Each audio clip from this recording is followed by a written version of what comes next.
श्री दुर्गाय नमः। अथ श्री दुर्गा सप्तशती। पहला अध्याय।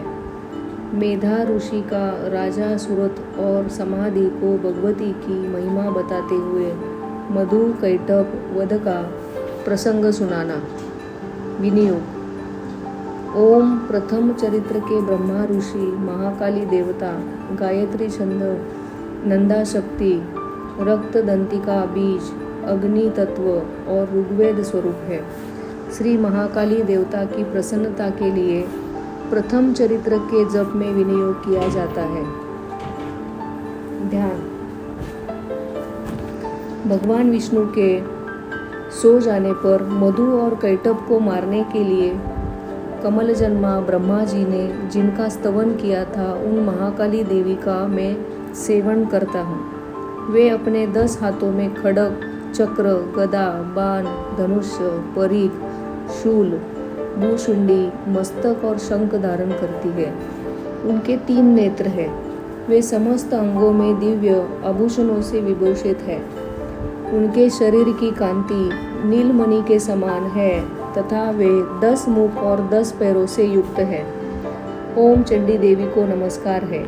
मार्कंडेय जी बोले, सूर्य के पुत्र सावर्णी जो 8वें मनु कहे जाते हैं, उनकी उत्पत्ति की कथा विस्तार पूर्वक कहता हूँ, सुनो। सूर्य कुमार महाभाग सावर्णी भगवती महामाया के अनुग्रह से जिस प्रकार मनवंतर के स्वामी हुए, वही प्रसंग सुनाता हूँ। पूर्व काल की बात है। स्वारोचिस मनवंतर में सूरत नाम के एक राजा थे, जो चैत्र वंश में उत्पन्न हुए थे। उनका समस्त भूमंडल पर अधिकार था। वे प्रजा का अपने औरस पुत्रों की भांति धर्मपूर्वक पालन करते थे। तो भी उस समय कोला विध्वंसी नाम के क्षत्रिय उनके शत्रु हो गए। राजा सूरत की दंड नीति बड़ी प्रबल थी। उनका शत्रुओं के साथ संग्राम हुआ। यद्यपि कोला विध्वंसी संख्या में कम थे, तो भी राजा सूरत युद्ध में उनसे परास्त हो गए। तब वे युद्ध भूमि से अपने नगर को लौट आए और केवल अपने देश के राजा होकर रहने लगे। किंतु वहाँ भी उन प्रबल शत्रुओं ने उस समय महाभाग राजा सूरत पर आक्रमण कर दिया। राजा का बल क्षीण हो चला था, इसलिए उनके दुष्ट, बलवान एवं दुरात्मा मंत्रियों ने वहां उनकी राजधानी में भी राजकीय सेना और खजाने की हथिया लिया। सूरत का प्रभुत्व नष्ट हो चुका था, इसलिए वे शिकार खेलने के बहाने घोड़े पर सवार हो वहां से अकेले ही एक घने जंगल में चले गए। वहां उन्होंने विप्रवर मेधा मुनि का आश्रम देखा, जहां कितने ही हिंसक जीव परम शांत भाव से रहते थे। मुनि के बहुत से शिष्य उस वन की शोभा बढ़ा रहे थे। वहां जाने पर मुनि ने उनका सत्कार किया और वे उन मुनि श्रेष्ठ के आश्रम पर इधर उधर विचरते हुए कुछ काल तक रहे। फिर ममता से आकृष्टचित्त होकर वहां एक प्रकार चिंता करने लगे। पूर्व काल में मेरे पूर्वजों ने जिसका पालन किया था, वही नगर आज मुझसे रहित है। पता नहीं मेरे दुराचारी भृत्यगण उसकी धर्मपूर्वक रक्षा करते हैं या नहीं। जो सदा मद की वर्षा करने वाला और शूरवीर था, वो मेरा प्रधान हाथी अब शत्रुओं के अधीन होकर न जाने किन भोगों को भोगता होगा। जो लोग मेरी कृपा, धन और भोजन पाने से सदा मेरे पीछे पीछे चलते थे, वे निश्चय ही अब दूसरे राजाओं का अनुसरण करते होंगे। उन अपेवयी लोगों के द्वारा सदा खर्च होते रहने के कारण अत्यंत कष्ट में जमा किया हुआ मेरा खजाना खाली हो जाएगा। ये तथा और भी कई बातें राजा सूरत निरंतर सोचते रहते थे। एक दिन उन्होंने वहां विप्रवर मेधा के आश्रम के निकट एक वैश्य को देखा और उससे कहा, भाई तुम कौन हो? यहाँ तुम्हारे आने का क्या कारण है? तुम क्यों शोकग्रस्त और अनमने से दिखाई देते हो? राजा सूरत का यह प्रेम पूर्वक कहा हुआ वचन सुनकर वैश्य ने विनीत भाव से उन्हें प्रणाम करके कहा। वैश्य बोला, राजन, मैं धनियों के कुल में उत्पन्न एक वैश्य हूँ। मेरा नाम समाधि है। मेरे दुष्ट स्त्री पुत्रों ने धन के लोभ से मुझे घर से बाहर निकाल दिया। मैं इस समय धन, स्त्री और पुत्रों से वंचित हूँ। मेरे विश्वसनीय बंधुओं ने मेरा ही धन लेकर मुझे दूर कर दिया है। इसलिए दुखी होकर मैं वन में चला आया हूँ। यहाँ रहकर मैं इस बात को नहीं जानता कि मेरे पुत्रों की, स्त्री की और स्वजनों की कुशल है या नहीं। इस समय घर में वे कुशल से रहते हैं अथवा उन्हें कोई कष्ट है। वे मेरे पुत्र कैसे हैं? क्या वो सदाचारी है अथवा दुराचारी हो गए हैं?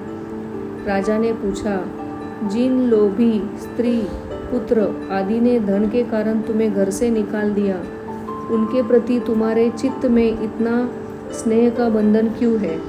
वैश्य बोला, आप मेरे विषय में जैसी बात कहते हैं वह सब ठीक है, किंतु क्या करूं, मेरा मन निष्ठुरता नहीं धारण करता। जिन्होंने धन के लोभ में पड़कर पिता के प्रति स्नेह, पति के प्रति प्रेम तथा आत्मीय जन के प्रति अनुराग को तिलांजलि दे मुझे घर से निकाल दिया, उन्हीं के प्रति मेरे हृदय में इतना स्नेह है। महामते, गुणहीन बंधुओं के प्रति भी जो मेरा चित्त इस प्रकार प्रेममग्न हो रहा है, यह क्या है? इस बात को मैं जानकर भी नहीं जान पाता। इसके लिए मैं लंबी सांसें ले रहा हूँ और मेरा हृदय अत्यंत दुखित हो रहा है।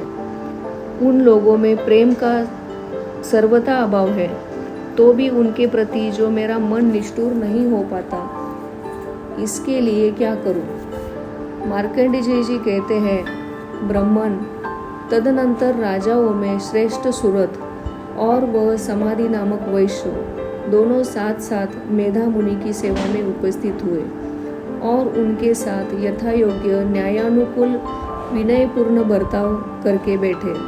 तत्पश्चात वैश्य और राजा ने कुछ वार्तालाप आरंभ किया।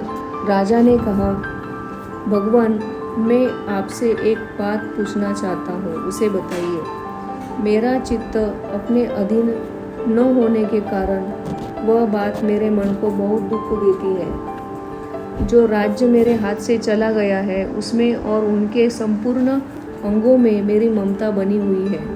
मुनिश्रेष्ठ, यह जानते हुए भी कि वह अब मेरा नहीं है, अज्ञानी की भांति मुझे उसके लिए दुख होता है। यह क्या है? इधर यह वैश्य भी घर से अपमानित होकर आया है। उनके पुत्र, स्त्री और भृत्यों ने इसे छोड़ दिया है। स्वजनों से भी इसका परित्याग कर दिया है, तो भी यह उनके प्रति अत्यंत हार्दिक स्नेह रखता है। इस प्रकार यह तथा और दोनों ही बहुत दुखी है। जिनके प्रत्यक्ष दोष देखा गया है, वह विषय में उस विषय के लिए भी हमारे मन में ममता जनित आकर्षण पैदा हो रहा है। महाभाग, हम दोनों समझदार हैं, तो भी हम में जो मोह पैदा हुआ है, यह क्या है? विवेकशून्य पुरुष की भांति मुझमें और इनमें भी यह मूढ़ता प्रत्यक्ष दिखाई देती है। ऋषि बोले, महाभाग, विषय मार्ग का ज्ञान सब जीवों को है। इसी प्रकार विषय भी सबके लिए अलग अलग है। कुछ प्राणी दिन में नहीं देखते और दूसरे रात में ही नहीं देखते, तथा कुछ जीव ऐसे हैं जो दिन और रात्रि में भी बराबर ही देखते हैं। यह ठीक है कि मनुष्य समझदार होते हैं, किंतु केवल वे ही ऐसे नहीं होते। पशु, पक्षी और मृग आदि सभी प्राणी समझदार होते हैं। मनुष्यों की समझ भी वैसे ही होती है जैसी उन मृग और पक्षियों की होती है, तथा जैसी मनुष्य की होती है वैसी उन मृग, पक्षी आदि की होती है। यह तथा अन्य बातें भी प्रायः दोनों में समान ही है। समझ होने पर भी इन पक्षियों को तो देखो, ये स्वयं भूख से पीड़ित होते हुए भी मोहवश बच्चों की चोंच में कितने चाव से अन्न के दाने डाल रहे हैं। नर श्रेष्ठ, क्या तुम नहीं देखते कि ये मनुष्य समझदार होते हुए भी लोभवश अपने किए हुए उपकार का बदला पाने के लिए पुत्रों की अभिलाषा करते हैं? यद्यपि उन सब में समझ की कमी नहीं है, तथापि वे संसार की स्थिति बनाए रखने वाले भगवती महामाया के प्रभाव द्वारा ममतामय भंवर से युक्त मोह के गहरे गर्त में गिराए गए हैं। इसीलिए इसमें आश्चर्य नहीं करना चाहिए। जगदीश्वर भगवान विष्णु की योग निद्रा रूपा जो भगवती महामाया है, उन्हीं से यह जगत मोहित हो रहा है। वे भगवती महामाया देवी ज्ञानियों के भी चित्त को बलपूर्वक खींचकर मोह में डाल देती है। वे ही इस संपूर्ण चराचर जगत की सृष्टि करती है तथा वे ही प्रसन्न होने पर मनुष्यों को मुक्ति के लिए वरदान देती है। वे ही परा विद्या, संसार बंधन और मोक्ष की हेतुभूता सनातनी देवी तथा संपूर्ण ईश्वरों की भी अधीश्वरी है। राजा ने पूछा, भगवान, जिन्हें आप महामाया कहते हैं, वे देवी कौन है? ब्रह्मन, उनका आविर्भाव कैसे हुआ तथा उनके चरित्र कौन कौन है? ब्रह्मवेत्ताओं में श्रेष्ठ महर्षि उन देवी का जैसा प्रभाव हो, जैसा स्वरूप हो और जिस प्रकार प्रादुर्भाव हुआ हो, वह सभी मैं आपके मुख से सुनना चाहता हूँ। ऋषि बोले, राजन, वास्तव में तो वे देवी नित्य स्वरूपा ही है। संपूर्ण जगत उन्हीं का रूप है तथा उन्होंने समस्त विश्व को व्याप्त कर रखा है। तथा भी उनका प्राकट्य अनेक प्रकार से होता है। वह मुझसे सुनो। यद्यपि वे नित्य और अजन्मा है, तथापि जब देवताओं का कार्य सिद्ध करने के लिए प्रकट होती है, उस समय लोक में उत्पन्न हुई कहलाती है। कल्प के अंत में जब संपूर्ण जगत एकार्णव में निमग्न हो रहा था और सबके प्रभु भगवान विष्णु शेषनाग की शैया बिछाकर योग निद्रा का आश्रय लेके सो रहे थे, उस समय उनके कानों में मैल से दो भयंकर असुर उत्पन्न हुए, जो मधु और कैटभ के नाम से विख्यात थे। वे दोनों ब्रह्मा जी का वध करने को तैयार हो गए। भगवान विष्णु के नाभि कमल में विराजमान प्रजापति ब्रह्मा जी ने जब उन दोनों भयानक असुरों को अपने पास आया और भगवान को सोया हुआ देखा, तब एकाग्रचित्त होकर उन्होंने भगवान विष्णु को जगाने के लिए उनके नेत्रों में निवास करने वाली योग निद्रा का स्तवन आरंभ किया, जो इस विश्व की अधीश्वरी, जगत को धारण करने वाली, संसार का पालन और संहार करने वाली तथा तेज स्वरूप भगवान विष्णु की अनुपम शक्ति है। उन्हीं भगवती निद्रा देवी की भगवान ब्रह्मा स्तुति करने लगे। ब्रह्मा जी ने कहा, देवी, तुम्ही स्वाहा, तुम्ही स्वदा और तुम्ही वशटकार हो। स्वर भी तुम्हारे ही स्वरूप है। तुम्ही जीवनदायिनी सुधा हो। नित्य अक्षर प्रणव में अकार, उकार, मकार, इन तीनों मात्राओं के रूप में तुम्ही स्थित हो तथा इन तीनों मात्राओं के अतिरिक्त जो बंधुरूपा नित्य अर्धमात्रा है, जिसका विशेष रूप से उच्चारण नहीं किया जा सकता है, वह भी तुम्ही हो। देवी, तुम्ही संध्या, सावित्री तथा परम जननी हो। देवी, तुम्ही इस विश्व ब्रह्मांड को धारण करती हो। तुमसे ही इस जगत की सृष्टि होती है। तुम्ही से इसका पालन होता है और सदा तुम्ही कल्प के अंत में सबको अपना ग्रास बना लेती हो। जगन्मयी देवी, इस जगत की उत्पत्ति के समय तुम सृष्टि रूपा हो, पालन काल में स्थिति रूपा हो तथा कल्पांत के समय संहार रूप धारण करने वाली हो। तुम्ही महाविद्या, महामाया, महामेधा, महास्मृति, महामोह रूपा, महादेवी और महासुरी हो। तुम्ही तीनों गुणों को उत्पन्न करने वाली सबकी प्रकृति हो। भयंकर काल रात्रि, महारात्रि, मोह रात्रि भी तुम्ही हो। तुम्ही श्री, तुम्ही ईश्वरी, तुम्ही ह्री और तुम्ही बोध स्वरूपा बुद्धि हो। लज्जा, पुष्टि, तुष्टि, शांति और क्षमा भी तुम्ही हो। तुम खड्गधारिणी, शूलधारिणी, घोर रूपा तथा गदा, चक्र, शंख और धनुष धारण करने वाली हो। बाण, भूषुंडी और परी वे भी तुम्हारे अस्त्र हैं। तुम सौम्य और सौम्यतर हो। इतना ही नहीं, जितने भी सौम्य एवं सुंदर पदार्थ हैं, उन सबको अपेक्षा तुम अत्यधिक सुंदरी हो।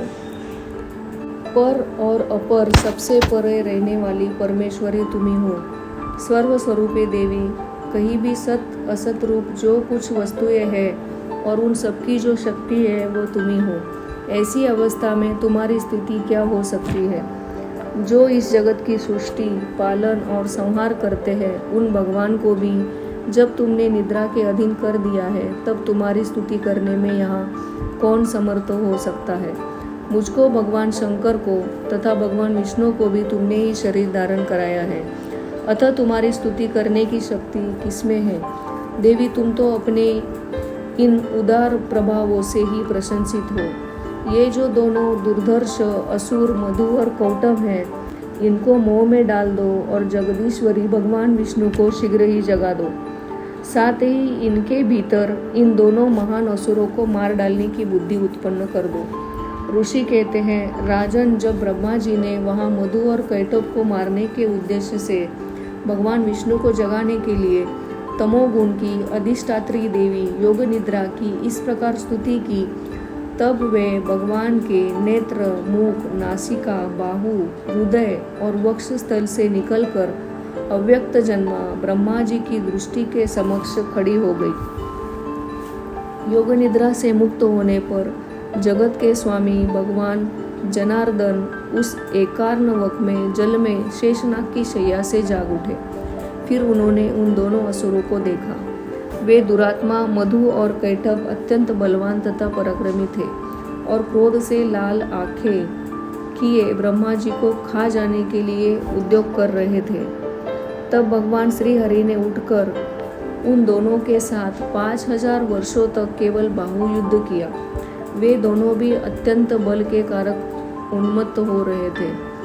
इधर महामाया ने भी उन्हें मोह में डाल रखा था, इसलिए वे भगवान विष्णु से कहने लगे, हम तुम्हारी वीरता से संतुष्ट हैं, तुम हम लोगों से कोई वर मांगो। श्री भगवान बोले, यदि तुम दोनों मुझ पर प्रसन्न हो तो अब मेरे हाथ से मारे जाओ। बस इतना सा ही मैंने वर मांगा है, यहाँ दूसरे किसी वर से क्या लेना है। ऋषि कहते हैं, इस प्रकार धोखे में आ जाने पर जब उन्होंने संपूर्ण जगत में जल ही जल देखा, तब कमल नयन भगवान से कहा, जहाँ पृथ्वी जल में डूबी हुई न हो, जहाँ सूखा स्थान हो, वही हमारा वध करो।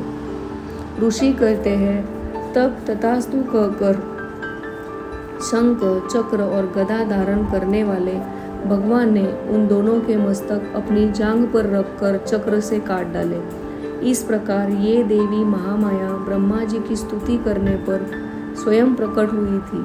अब पुनः तुमसे उनके प्रभाव का वर्णन करता हूँ, सुनो। इस प्रकार श्री मार्कंडेय पुराण में सावर्णिक मनवंतर की कथा के अंतर्गत देवी महात्म्य में मधु कैटब वध नामक पहला अध्याय पूरा हुआ।